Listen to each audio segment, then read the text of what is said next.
Good morning, everyone, and welcome to the Voice of Authority webinar brought to you today by Morgan Sindall. My name is Toby Fox. I'm the Managing Director at 3Fox, the marketing agency for councils. And our job is to keep our network of local authorities and the development community of developers and investors and their influencers connected.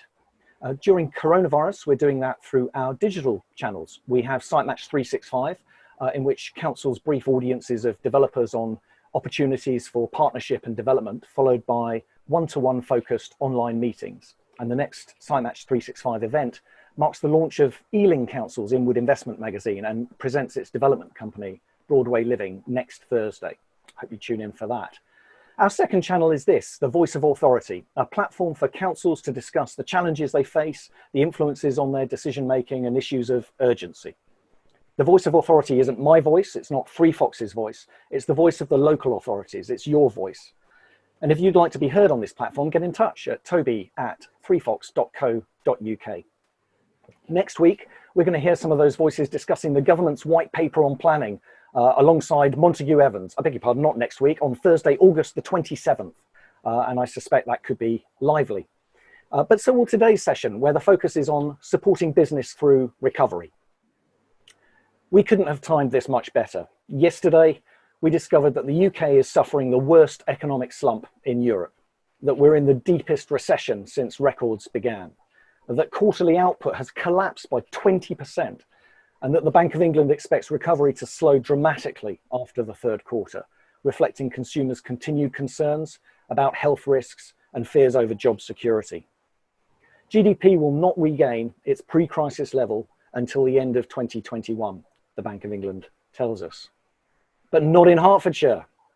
Well, look, we're not here to pretend that the going is going to be anything other than desperately tough, even in Hertfordshire. But we are here to look at a case study of how damage can be reduced, how circumstances can be improved, and how recovery can be supported. We're here to find out how collaboration between 10 district and borough councils, a county council, and a local economic partnership under the banner of Hertfordshire Growth Board can fast track a scaled rebound from the impact of COVID-19 and in the long term build on Hertfordshire's distinctive strengths to provide a clear route to success. And we couldn't ask for a better panel to do that with. Today, I'm delighted to be able to present to you in alphabetical order Sean Bradley, who is Managing Director of London and the Home Counties at Morgan Sindall. Hello. Councillor Maurice Bright, MBE, Leader at Hertsmere Borough Council. Good morning. Patsy Dell, Director of Hertfordshire Growth at Hertfordshire Growth Board. Morning. Neil Hayes, who's the CEO at Hertfordshire Local Enterprise Partnership. Morning. And Julie Newlan, who is MBE, who is Pro-Vice-Chancellor at the University of Hertfordshire. Good morning, Julie. 3 bits of housekeeping before we hand the session over to them. Firstly, viewers, let me remind you that in about half an hour, also, we'll be putting your questions to the panel, so please make use of the Q&A function on your screens to stimulate the conversation and encourage our panelists to share their experience and their insight with us. Secondly, a reminder that we're going to be loading some snap polls onto your screens during this session. Your responses to those are going to fuel our conversation as well and provide material for our report on the session. And finally, a small plug. Last month, the environmental charity Fields in Trust called on government to reassess how we value green space. The organisation said parks and green spaces play a vital role in people's health and well-being, and these benefits have been shown even more starkly during the really difficult times our country has faced in recent months. Our local parks and green spaces have been crucial during the crisis, and they will have a significant part to play in our recovery. Now, there's an innovative little company in our network called Cllr, which can help local authorities improve and upgrade green spaces to boost leisure use at potentially zero cost. And we're going to be sending everyone watching this webinar a link to the 15-minute webinar after this session. I urge you to have a look at that. But now let's get to our panel. Perhaps we're going to find out what role green space can play in Hertfordshire's revival. But in the first instance, let's see if they can lift our spirits in these dark days with their insights into working together to support recovery. And I'm going to turn first with that aim to Neil Hayes. No pressure, Neil. CEO at the LEP, Hertfordshire LEP. Neil, local enterprise partnerships are leading on the economic recovery for their local areas. So what kind of framework does Hertfordshire need to reignite its economy? Thanks, Toby. Well, I'll start with a negative and end with a positive, if that's okay. So partly what we're pulling together at the moment is an economic recovery plan. And that sort of sits squarely in the middle of the sort of framework of which the Growth Board is operating in. So part of that process involves getting an understanding of what's happening to the local economy, articulating how the LEP and other partners have responded, and sort of signposting where we need to go, at least in the short to medium term, and then with a wider Growth Board strategy, that longer term approach we need to take post recovery and continuation of the strong economy that we've always had in Hertfordshire. So if I was to start in terms of the beginning, Hertfordshire has suffered, as with everywhere else. We're expecting around a 5 billion hit on our economy this year. So Hertfordshire is around a 40 billion economy. Often that gets overlooked. I find that it's a very strong economy. In our LEP world, Hertfordshire is, what you could argue, is geographically one of the smaller LEPs, but economically one of the larger ones, actually. But we expect that to take a hit. We're estimating at the moment possibly around 60,000 jobs lost, and that's against a sort of working population of around 600 to 650,000. I have to say, those figures have been revised down recently, so we're actually more optimistic than where we were a while ago. And I think this also kind of alludes to the point that we're in a constant state of flux in the moment, and actually we need to kind of remember where our economic fundamentals are. So a lot of this information, and we almost get on a daily basis, don't we, in terms of facts and figures of where the economy is. We know that the economy is suffering. We know that, for example, there are around 37,000 people in Hertfordshire that are already on the claimant count, so on the unemployment list. And just for comparison, that was around 12,000 last year. So we're beginning to see the hit. We know there's about 163,000 people on furlough in the county. And obviously the acid test will be when that scheme winds down in October, how many of those people will potentially be unemployed. Likewise, there's around 53,000 people on the self-employment scheme just of support, which will also be wound down. So we're not out of the woods yet. And I think the other thing that is really important to factor is that this is having an impact on our localities in very different ways. So some parts of our economy are suffering more in terms of places. So, for example, the furlough rates in some of our boroughs in the county are higher than the UK average, significantly higher. So in Broxbourne, it's about 32% against the UK average of about 24%. In places like Watford, it's about 11%. So there's huge variance, which actually shows how multifaceted our economy is, which is complex in terms of determining a policy response, but actually that diversity is our strength. So if you look at what we have in terms of on the positive, we have a number of key sectors that have been sort of powering through the current crisis. So we've had advanced manufacturing sector still at full production as this is going on. Our life sciences sector, which is hugely strong in Hertfordshire, has been working with addressing the current challenges along with other areas of the country, but also powering through. We know that the creative sector has taken a dip, but it's quite quickly bouncing back now as the studios are open and production starts to sort of build again.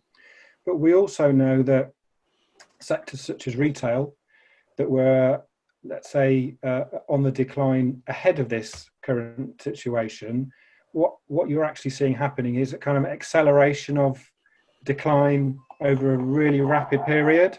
So in terms of retail sector, what we're seeing is what I'd call structural decline, that we're not necessarily just going to get those jobs back in the county. So we need a plan for how do we find employment in some of those growing sectors for the people of Hertfordshire to move into. But we also have a very highly skilled workforce. We also have a significant amount of that workforce that would historically have commuted into London, not doing so at the moment. They're doing this kind of activity About a third of the Hertfordshire's workforce has historically commuted into London. There are huge opportunities for Hertfordshire going forward, I think, in that space in between. I don't think we're going to have a binary flip back to the old ways of working. I don't think we're going to continue what we currently have either. But what you might have is a more balanced approach. And I think places like Hertfordshire, with numbers of connected towns that have high-skilled individuals that maybe have that we're going into London once or twice a week, because naturally that will still be a pull and a requirement, that may be working from home, but maybe also working in some of our town centres and collaborating and meeting up with clients and teams across Hertfordshire. I think that's a huge opportunity for us to sort of look at going forward. And I think that's exactly an area where the LEP, working within the growth board, we can start seeing how this can help address one area of decline, which is retail, with one area of opportunity, which is employment space. So I think it's about looking at one issue and not necessarily thinking about looking in the rearview mirror for the solution that's required. It's actually, and I think that's where the strengths of the growth board are coming to the fore, where we different perspectives. So obviously we have a private sector led board and a private sector chair who have a perspective on life, and we're getting real anecdotal information from businesses about what's happening. And I think within all that space, there's an opportunity for innovation and ingenuity about, well, actually, why couldn't we do things differently? How can this be an opportunity to address long-term issues of, how we need to grow some of our sectors?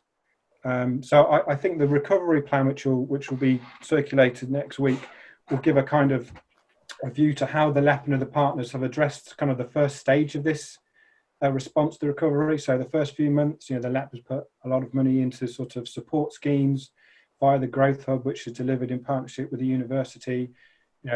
We've, I think, about nearly 500% increase of demands of, quite rightly, from businesses wanting advice about how do I get help. We've introduced a mentoring scheme.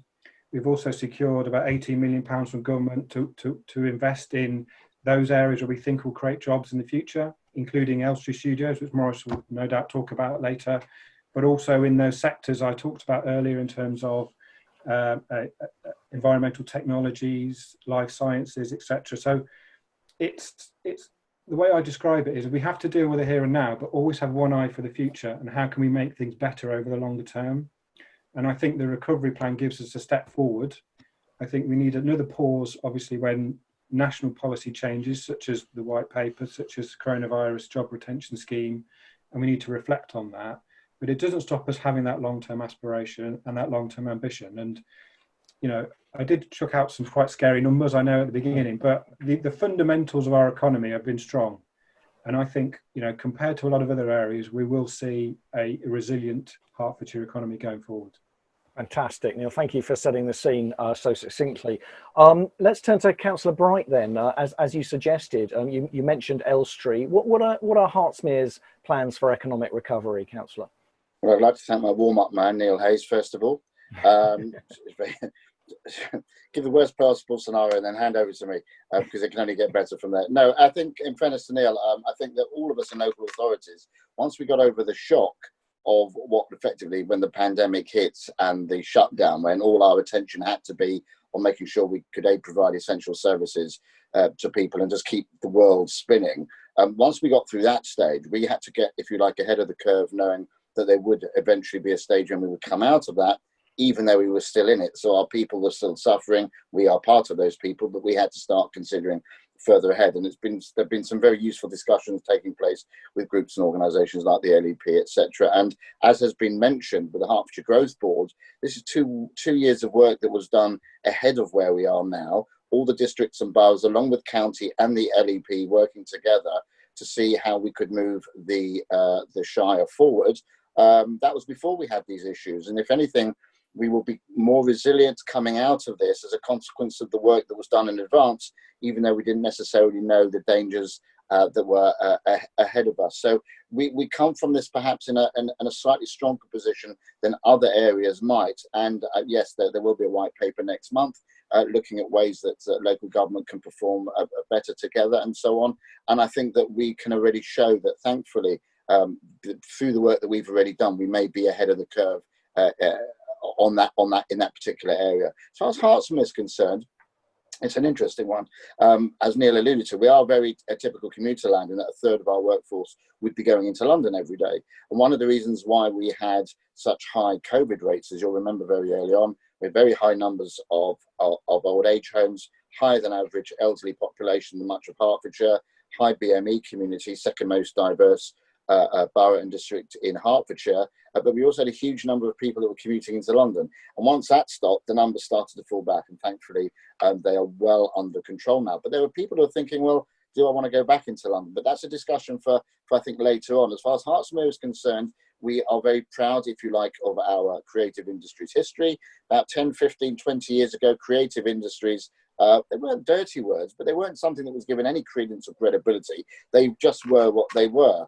I remember Ridley Scott, the film director, saying that in the 60s, all the money he was making for Shepperton was made because from the advertisements that they used to make, not films. But no one talked about adverts because it was common. You only talked about films. And I think the same was the creative industries here. Well, they were putting money into the economy and they're making films and they're putting stuff on television, light entertainment, but we really don't want to talk about them because they're not deemed as being very sort of highfalutin enough.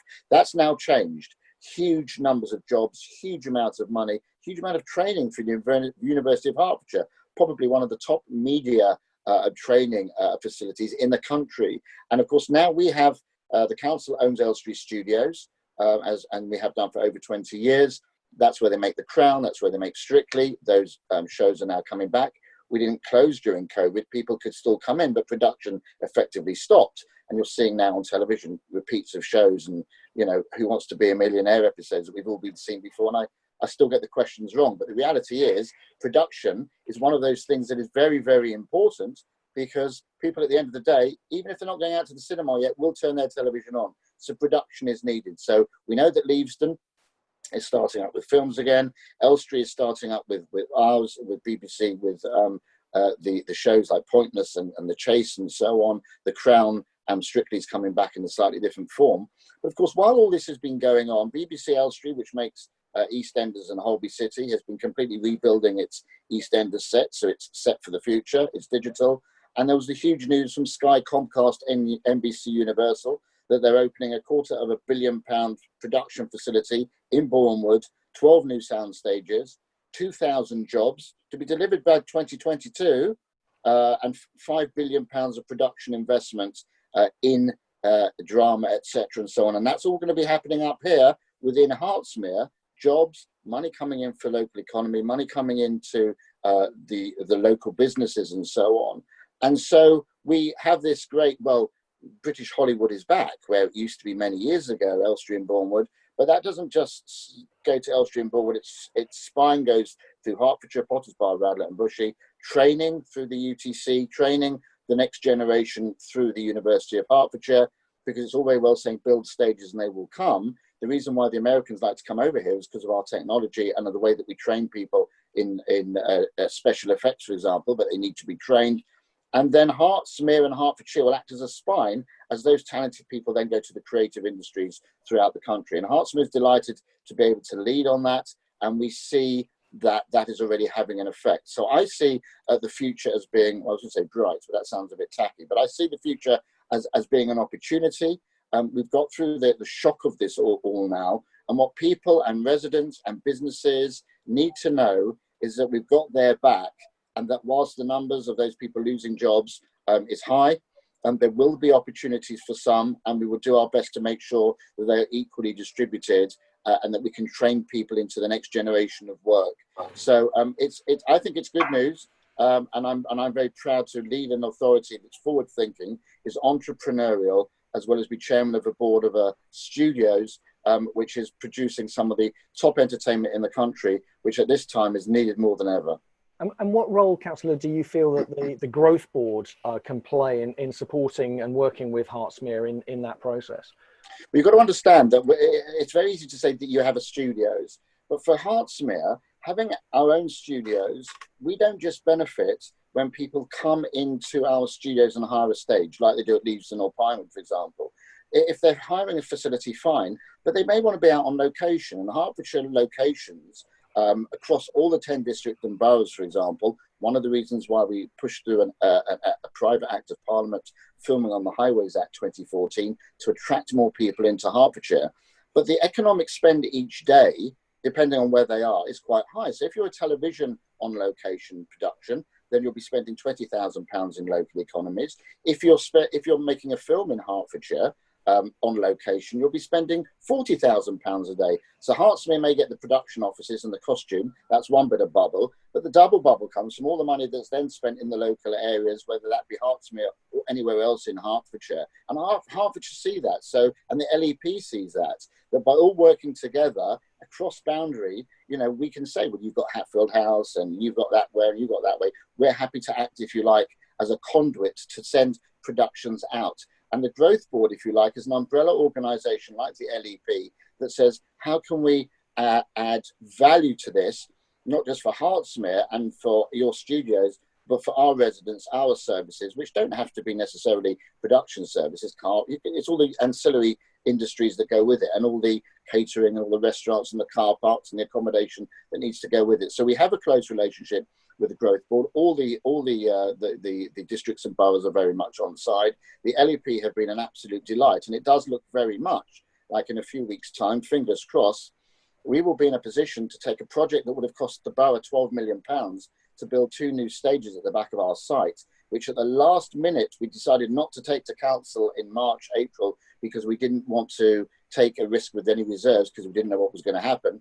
The government has given money to the LEP and said, oh, okay, we might be happy to fund one of those stages for you, buy one, get one free. So that's development, that's good for people building, and it'll bring more jobs into the area, and they're not just in Hertsmere. So I think we are working together, and we can show very many examples to government, but also to our own people, of how the Hertfordshire Growth Board with the LEP can really lead the way and show a very entrepreneurial way of doing things in local government circles, which perhaps historically hasn't always had the best reputation, like any form of government, of moving quickly. We're showing that we have and that we can. Fantastic, Councillor. Thank you very much. I knew I could rely on you. Having heard you speak before, I knew I could rely on you to give us some raise our spirits a little in these dark times. There's some good news in the murk and the gloom. Now, both Neil and Councillor Bright have mentioned skills numerous times, and the skills base in Hertfordshire is a significant strength that the county has in responding to the crisis. So, Julie, let's look at the university. What role is the University of Hertfordshire playing in these sort of revival prospects, if you like, in the processes and in the rebound from the crisis?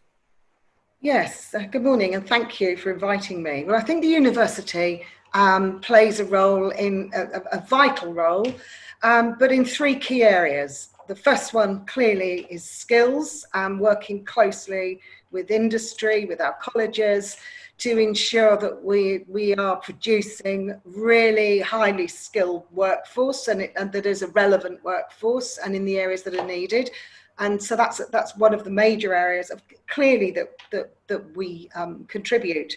But I think we also contribute in 2 other areas. One is around business support, business innovation, enterprise support. We are running a mentoring scheme with the Hertfordshire Growth Hub, and sponsored by the Hertfordshire LEP, where we're providing mentors to local businesses at the moment in this time of crisis. But we also have the university is open as an incubator, and has been for a couple of years, where we have a whole community of practice of people starting up businesses and using the university as the community base to do that. And that allows us to understand small business and bring in expertise as and when, driving entrepreneurial behaviours in our students. So I think there's skills, and then there is business support. From that kind of support through to expertise in marketing, strategy, raising finance, and the kind of business services you would expect. So we also contribute in that way. And then thirdly, and very importantly, we contribute in terms of innovation and research, because we are only going to get out of this by delivering tomorrow and inventing tomorrow, not simply efficiently delivering today. Whilst that's vital, absolutely vital, and our graduates have to be able to hit the ground running and go into businesses and deliver today. What we have to do is have a great research base where people are actually thinking about tomorrow and inventing tomorrow. And so our research, our innovation is also, I think, a very important pillar to both Hertfordshire and UK PLC, driving us out of the recession that we sadly find ourselves in. Thanks, Julie. And can you identify some of the areas of those of that research? Just following up what you just said. What are the kind of key strengths? Where is the future? Yes, well, certainly we're working very closely in the life sciences and working up with many of the large corporates in Stevenage. So our life sciences, our transport, our green technologies, we have a huge impact in that area. Smart buildings, smart technology. We work very much with BRE in using our, and also I think what's important is the integration and of research areas. So our computer scientists working with our engineers, working with our civil engineers, and so it's adding up to the greater than the sum of its parts, in that you bring highly skilled and experienced researchers from what might sound in an academic sense diverse areas, but and I think that the LEP and the LEP have very much been a driver of bringing us together in that sense. So working with Rothamsted Institute, working with BRE, working with the Royal Veterinary College, often these can sound like very disparate groups, but actually the strength is in working and solving societal problems and societal challenges by bringing that expertise together. So our computer science researchers are world leading, but they are very applied, and they're working and making a real difference to our smart building laboratories and working. So I think that's probably something that I think we don't always think of it in that way. Yeah, no, that's fascinating, and I think some of that's going to play into our next session, our third session, when we talk about growth and development very specifically next month. You mentioned societal changes. How's the university see the lasting impacts of the pandemic on sort of skills training going forward? Well, I mean, it's awful to talk about something like this and say I think they're going to be huge positives, but I think it's actually speeded up. It's really speeded up the direction of travel. I think that we've all had to move very speedily to digital delivery, and I think this was the direction of travel. That the speed has meant people like me, perhaps, who would get round this stuff if they possibly could, have been brought kicking and screaming. And so I think there are several things. I think the way that we deliver now, instead of us talking about online or face-to-face, digital delivery was actually becoming part of skills delivery and should be seen as a valid and a creative way of delivering learning, not as that you can't get to the real place, so you're going to stay at home and do it. And it was almost a second-class citizen way of providing the learning, whereas we all know that digital delivery can, for some things, be a better way of delivering learning, can be a better way of, if you have a room of 200 people, actually working in this environment, people are much freer to ask questions, to interact. It can work very well indeed than one lecturer standing in front of 200 people. So I think there's something about our skills, the integration of digital going forward, and then I think working digitally so that we graduate students who can truly work in a digital fashion and are used to doing their assignments and working with, we have students now who are working with students overseas on an assignment.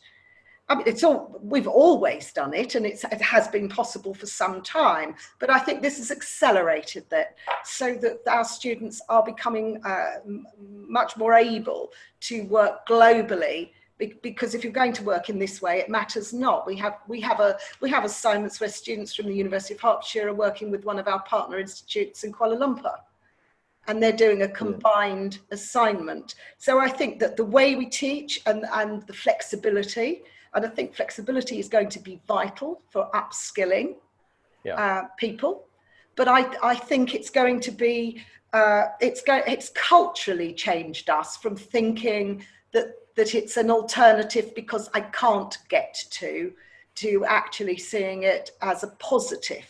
And then, of course, there is something very rich about a campus experience and people actually getting into a room and working with each other. And so I think it was Neil that was saying, I don't think we will go back to a kind of polar opposite. We're not going to go back, but neither will we see this as the only way of working.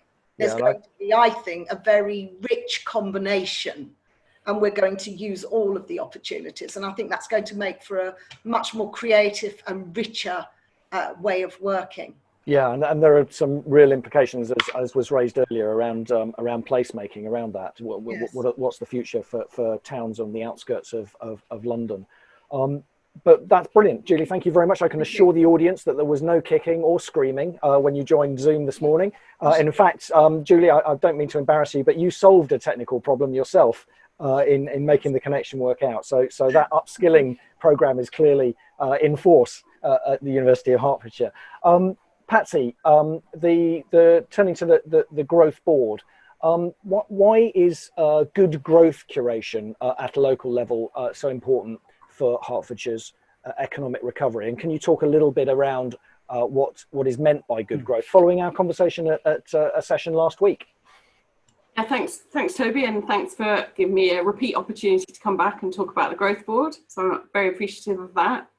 I think that whole notion of curation of good growth, I couldn't draw on a better line really than stealing from Morris earlier. I think it's about that messaging to our residents, to business, to our anchor institutions in Hertfordshire and to government, you know, that we've got your back on this.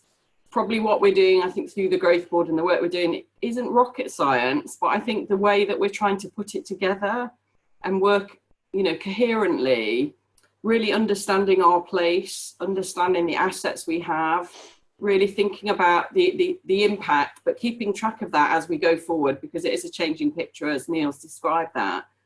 But then building on the work we've been doing from that understanding of our place and our assets, we've developed, you know, a coherence of programmes that work across short, medium and long term for Hertfordshire. So growth locations, supporting our key sectors, think about town centre regeneration, accelerating housing. There's a real mixed portfolio of things we're trying to do here, which we feel are coherent. We've put a kind of COVID lens over them just to make sure that they work with where we are now, and they absolutely are the right set of things for us to be doing in Hertfordshire.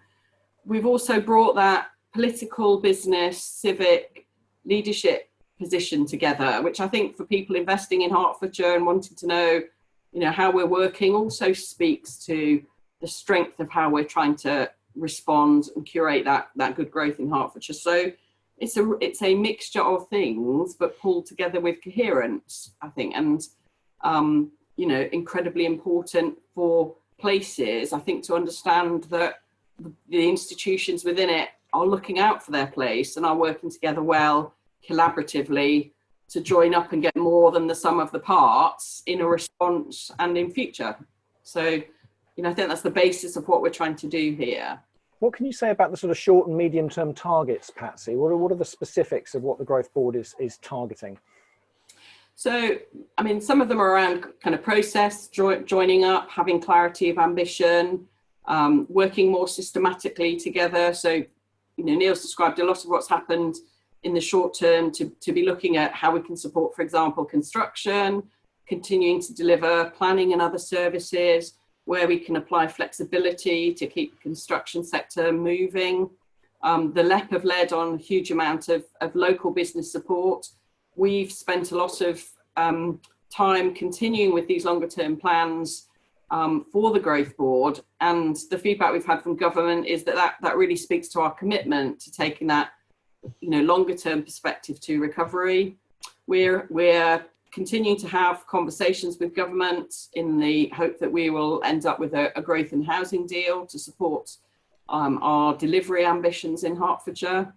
We're focusing on 2 key growth corridors in the north and south of Hertfordshire, and a range of projects there that are supporting our strategic garden towns, garden communities developments there, but also moving forward with planning for the delivery of really key fundamental infrastructure like mass rapid transit systems, thinking about digital connectivity.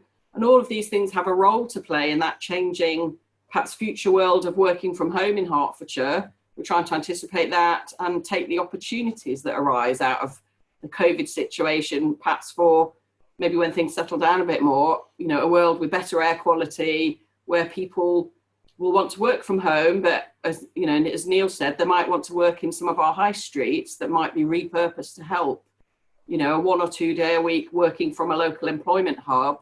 And that will help with regenerating some of our town centres that are in need of that, but also stimulating ones that are perhaps successful at the moment, but we don't want to see decline.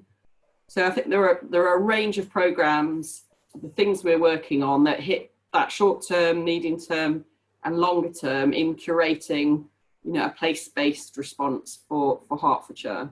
Fantastic, Patsy. Thanks very much for that. We've got some great questions coming in from the audience. We will get to those in a few minutes' time. We've also got a raised hand from a participant, and regular viewers will know that I'm very sorry, but Alexander Wright, this is for you. I'm very autocratic about these sessions, and we don't allow anyone other than the panel to take the stage, as it were, today. But we are tackling questions. We do welcome your questions. If you just put them through the Q&A channel for us, then I'll put them to the panel in a couple of minutes. But before we do that, let's turn to the private sector. Sean at Morgan Sindall, how's the company sort of adapting to operate in the current phase of coronavirus? So thanks, Toby. So Patsy made a very clear phrase there about keeping the construction sector moving forward, and that's obviously been hugely important to us. So we're nestled away in Welwyn Garden City, in amongst Tesco's. We're a private sector company, but we have a very clear purpose. We're here to create places where people live and learn and work, play, care and protect. And circa 70 to 80% of our work is indeed in the public sector. So we're a private sector company firmly embedded in the challenges of the public sector. So I think that a phrase that we use a lot, maybe too often, is collaboration. And I think over the last 4 to 5 months, in conjunction with our customers, our supply chain and all the other stakeholders, we've genuinely collaborated. You now know what collaboration really feels like. And it's been tough, there's no two ways about it. But I think that common goal approach of getting ourselves through has been a real positive over the last 4 to 5 months. One of those challenges has been around health and safety. So obviously operating through the pandemic has not been without its huge challenges, but in many ways, as a business, we were well set up to weather the storm. As a sector, we are regulated in terms of health and safety, and the key priority of the management is around that regulation and monitoring.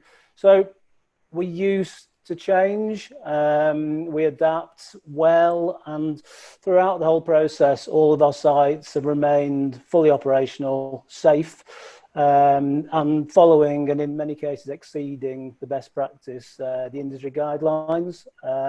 But I am not going to pretend those first few weeks when Boris said stay at home, but construction, please don't stay at home, please go to work, they were difficult, and weeks we will never forget. So So one of our key customers in Hertfordshire is St Albans, and we're working on Seacoast South development in the city centre. And it's a really good example of where we've worked really closely with the district council and the officers just to keep things going and keep things going safely. And as well as building stuff, we've worked on many initiatives with the district council, one being Construct a Career programme, which is big focus on the unemployed wanting to work in construction. And we've successfully taken on a couple of people and they're working out well.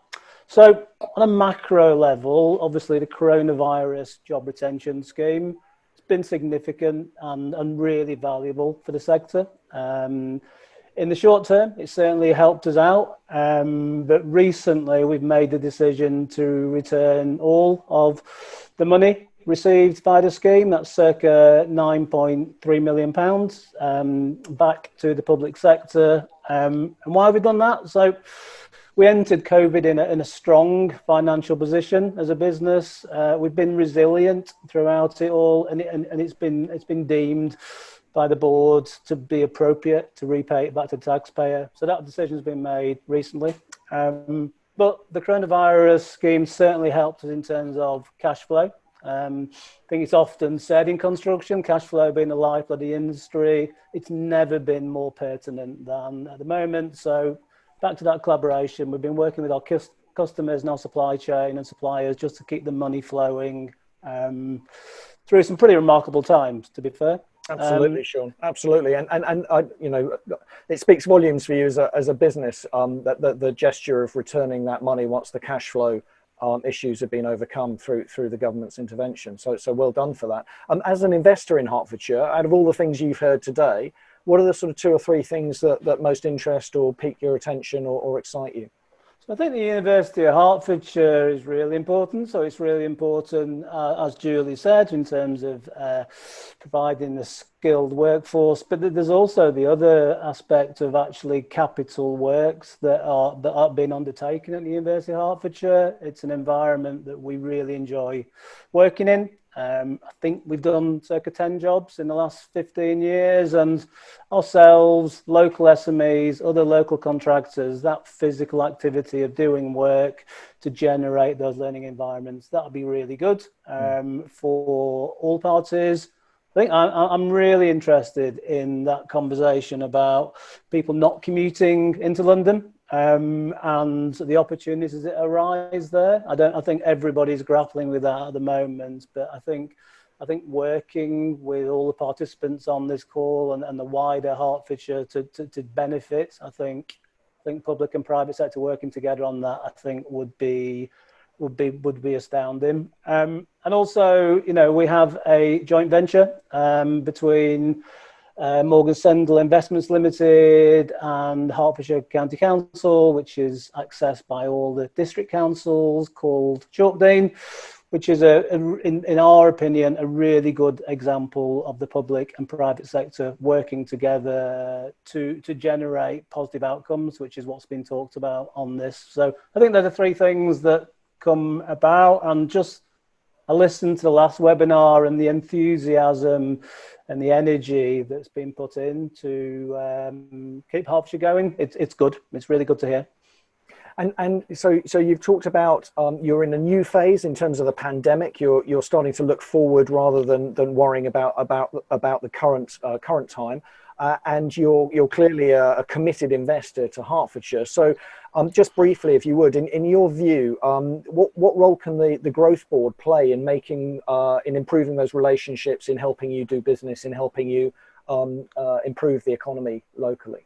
So I've mentioned the Cllr development, so I think that's one way that we could work together. But obviously, public sector frameworks, we can all work together. They are very effective platforms to generate growth, and they are a way of collaborating, generating value for money, and getting agile access to local tier one contractors like us, and also local SMEs. And I think I also picked up on, a key component of the growth board is obtaining money from, and I can never get the phrase right, the MHCLG, and we are having various conversations with the MHCLG, and I think just obtaining those funds to benefit us all. I think we could work together with the Growth Board. Great stuff. Thanks. Just one final thing, if I can say. I think we talk about economics and things. I think one thing we've been talking about a lot recently is we've all had electric shock sent through our bodies for the last 4 to 5 months, and there's obviously the economic, and it's good to be involved with all that. I think we've all just got to look at everyone's well-being as well, and we've been having a conversation recently as a business about checking everyone's all right, checking people are taking their leave, because we joked about it earlier on that leave's not like it used to be anymore, and when you're on leave, being on leave, because this thing's not going away. So we probably just need to look after ourselves all throughout the process. Yeah, absolutely. That well-being piece is a thread that runs strongly through all of these conversations, doesn't it? Yeah. Right. Let's get to the exciting part of the morning. We've got the Q&A from the audience. We've got some fantastic questions lined up. I've been monitoring them as we've been going. A number of them fall into the same category, and it's the big one. I guess it's mostly for Sean and Patsy and Councillor Bright to address. But Danny Kay is the winner. He's got the most voted for question. How would you all like to see Hertfordshire respond to the government's Building Beautiful, Building Better Commission report? What needs to happen to ensure this agenda is delivered successfully? We've got 2 whole sessions on this coming up, so we don't expect you to cover all the ground. But Patsy, would you like to have the first go at that? I'd love to have the first go at that. So, I mean, Hertfordshire is a beautiful place. It's got a fantastic quality of life. It's the home of the very first new town. So it's always been a place where, planning and planned responses to growth pressures and challenges have been part of our history. So, we want to protect what's fantastic about Hertfordshire. Its character, that juxtaposition of urban, rural, its polycentric character. So I think we welcome anything that's going to underscore quality placemaking now and in future in Hertfordshire. And, I think if that actually comes through strongly in the government's reform, it will be a successful outcome of changing the planning system. But I think we have to wait to see that, that promise will be delivered on. But it's certainly high up there. Quality, good growth, they're things that we really care about. And we're doing what we can locally to make sure those are the outcomes of all our work. Are you broadly supportive of the direction of travel? What, in the white paper? Ooh, that's a tough question. I don't think anyone who's worked for over 3 decades in the planning system and lived through as many changes as I have would have any argument about the need for reform. I think there does need to be a real understanding of, implementation at a time when we've got significant change happening. But I won't be sad to see changes to the local plan system. I'd like to see how the zoning principles are going to work and how we're going in local authorities to have sufficient resources to do justice by all this, because it will need careful curation to make sure we get those quality outcomes. But, I'm not against fundamental reform personally. I think it just needs to be done in the right way. Fantastic, Patsy. Councillor Bright, if you'd like to pick up on that, and also a question on a much more sort of micro level from an anonymous attendee, which is normally very ominous, but not in this case. That'll be my ex-wife probably. So what she wants to know is how the studios are going to thrive and work with continued social distancing for the foreseeable future. How will productions be able to be made? So if you'd like to sort of pick up on building better, building beautiful, as well as that, please do. I'll do the building very quickly because I'm sure there are other people who are more qualified than myself. But the reality is, I'm not a great liker or fan of the word reform. I tend to like the word evolve because reform tends to imply that all that's been or what's been in the past may not have been right, and it might well have been right for its time and for its generation, for its history. But things need to evolve. We're showing today how the economies need to evolve into a different way moving forward. And I think that anything that helps the song that Hertfordshire can sing by us working together to evolve a system which allows people want to invest more and come here more is great. 5th largest contributor to the UK economy, and we need to stay that way. in film and television world, 40% of the country's location filming is done in Hertfordshire, so we want people back. And we want people like Morgan and Sindall investing in the area, because it's quite obvious that not as many people are going to want to go back into the cities like London to work. It's going to be done differently. So let's make building, planning, housing, offices, let's make it all that much more beautiful if we can, to attract people and hold on to people. And we need the transport infrastructure to go with it. All very well putting the buildings up, but if you can't get from east to west, they'll just circumnavigate us. But that's my plea for infrastructure. In relation to studios and productions and social, and thank you very much, Danny Kay, for that question. In relation to the anonymous question, it's a very, very interesting one, isn't it? Strictly Come Dancing is about to start again. And they're going to do what other shows are doing, and that's they're going to ask the dancers to socially distance themselves, like the footballers have been doing for a certain number of weeks. Number of shows is being condensed. That means from that 14 to 10, that means the number of people they need on set is condensed from the number of dancers and so on. And that means that they can socially distance more. The advantage of Elstree Studios, unlike other studios, they're made really for film as well as high-end television. So where they film Strictly is actually in a film studio. It's huge, one of the highest in Europe, so there's plenty of space. But you can do your light entertainment shows, a lot of quiz shows like Who Wants to Be a Millionaire that used to be at Elstree. They were fairly far apart anyway from a meter point of view. I suppose it comes down to drama and maybe the soap operas, which are dust down the road. I haven't watched EastEnders for a while. I don't know if they have as many punch-ups as they used to, but certainly drama such as The Crown and so on, film, if it means that we focus more on the quality of drama, people speaking, rather than rushing around duffing each other up, then I think that's probably a good thing. The reality is that the industry is focused on social distancing. We don't let anyone into the studios unless they've had their temperatures tested. They have to wear a mask in open spaces. The BBC, who are based at ours, and others have to have their own rules in place to ensure that people who come in haven't got it. And we now are having testing done as well at the studios. So it might well be that in order to get your favourite dramas back on the screen, the stars are going to have to socially distance as well.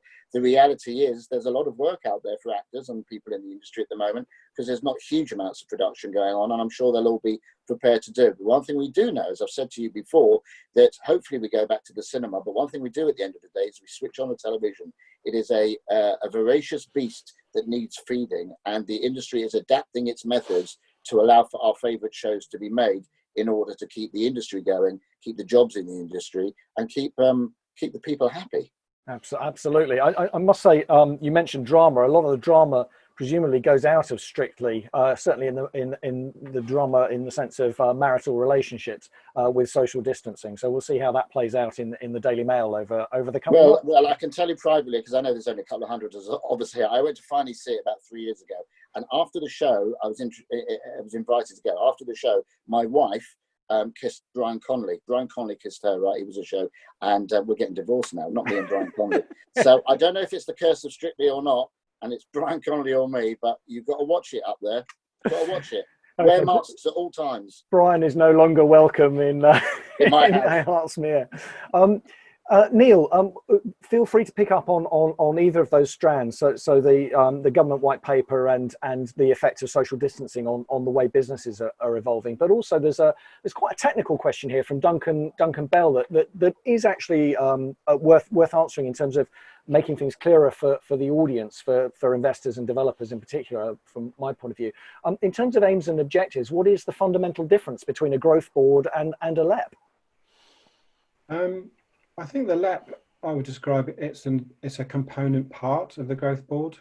It has very much a focus around delivering the skills agenda, business support, encouraging enterprise, encouraging innovation. We do, via some of the routes we have of funding, invest in kind of infrastructure areas. So there are areas of kind of, not overlap, I would say sort of synergy, but the growth board essentially, I would describe it as a kind of having a broader oversight than the LEP in terms of the panoply of things that affect a local economy. We have a sort of fundamental role around productivity, I would call it. So the things that ultimately affect the economy. But those longer term issues like infrastructure, like housing, the ability to have that kind of long-term view is not necessarily within the LEP's kind of remit. So we're very much more focused on the kind of the here and now interventions. But clearly, being economically driven and doing a lot of work in terms of evidence, we have a view and via our kind of business influence, we want to have a debate over the type of issues that we want to reflect it. So I don't have a strong view on the planning white paper, but a good example coming into this crisis was the impact of policies such as permitted development rights and how that impacted on, in Hertfordshire, huge loss of employment land, to the point where it was getting quite a critical issue. And again, from looking at it in the broad space, of course, we do need more homes of the right type and right scale, but we also need jobs to go with them. So I would say, we have a distinct role within the partnership, but where the Growth Board adds value, it can amplify all of these messages up.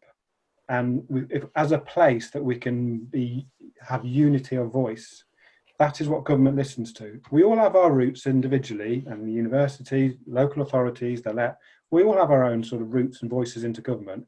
But if we can do that collectively, all from the same hymn sheet, and this is borne out in other areas that have some of those kind of sort of structures going forward, that is what government turns around and listens to.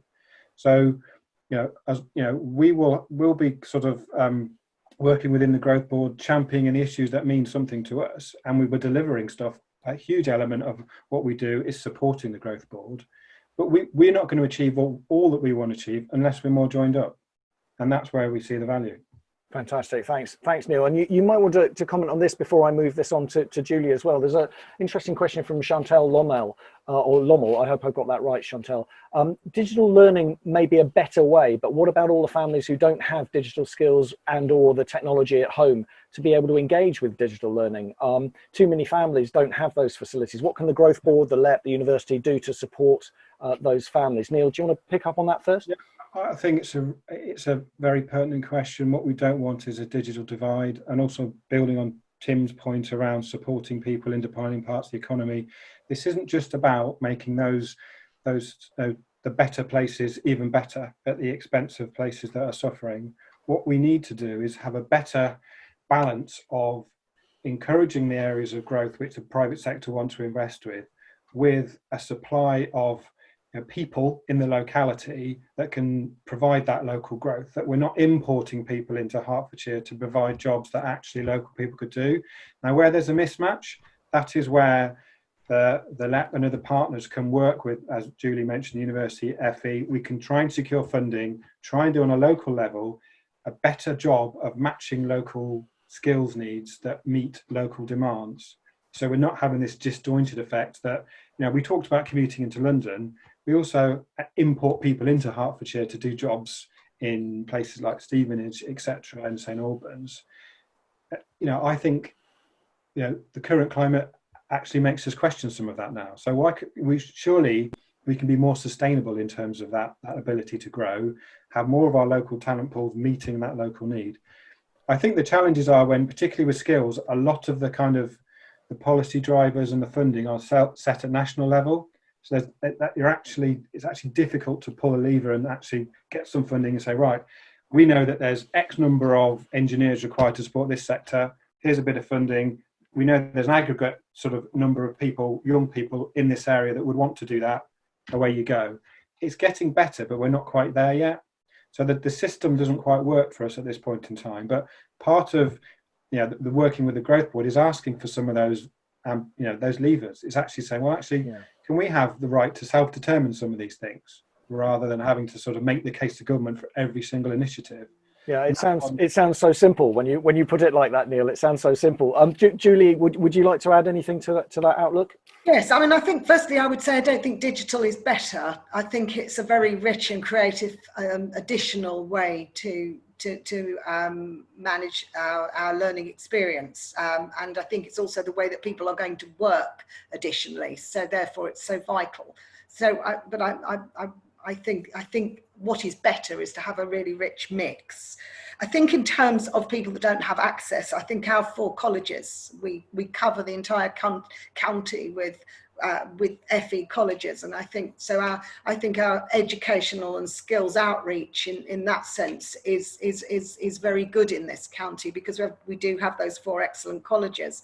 I also think that we're all working in the apprenticeship scheme. So the colleges have lower level apprenticeships, we have the higher level apprenticeships. So I think the answer, or in some way to those fears, are through the colleges, as well as the funding that we can all collectively go for through the LEP and so on and so forth. So of course there's funding, there's outreach funding, there's widening participation funding, and we use that to provide support for equipment, if you like. But I think the colleges play a very rich and important role, and also our responsibility is working together so that people can start at whatever level and know that they have a journey that they can follow within the counties, and we're very good at that in the county. So you can start at levels 2 and 3 in the colleges and know that there is an exit route, if you so wish,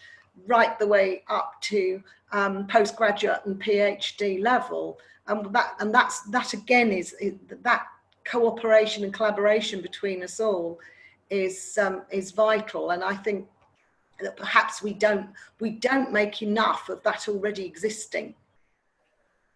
More to do.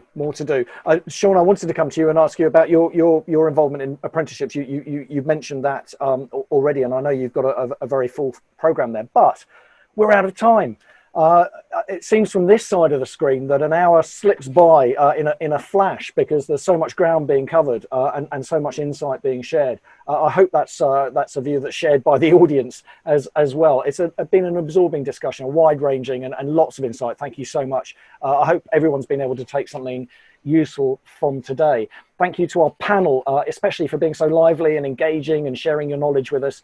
Please assume with some confidence, I think, that our audience is applauding wildly over their keyboards. To thank you, Sean Bradley, Managing Director at London and Home Counties at Morgan Sindall, Councillor Maurice Bright, MBE, Leader at Hertsmere Borough Council, Patsy Dell, Director of Hertfordshire Growth at the Hertfordshire Growth Board, Neil Hayes, who's the CEO at Hertfordshire Local Enterprise Partnership, and Julie Newlan, MBE, Pro Vice-Chancellor at the University of Hertfordshire. Thank you all. And thank you to our audience, to you, our viewers, for your attention, your stimulating questions. We've got 10 of them left we haven't answered. We'll put those to our panel by email afterwards and get as many of those answered by email, and we'll circulate their responses on social media channels. Thank you, of course, to our sponsors, Morgan Sindall, who've made all of this possible. We're going to be back with Morgan Sindall and the Hertfordshire Growth Board again on the 10th of September with the final session in this series, which is asking, what's the role of the Growth Board in supporting development and delivery during Hertfordshire's long-term recovery? Meanwhile, don't forget, next Thursday, we're back to meet Ealing Council and its development company, Broadway Living. You can book yourself into that session, all of these sessions, and watch the videos of our sessions via 3fox.co.uk or the voiceofauthority.co.uk. Until next time, from our panel, from me, and from everyone at 3Fox, goodbye.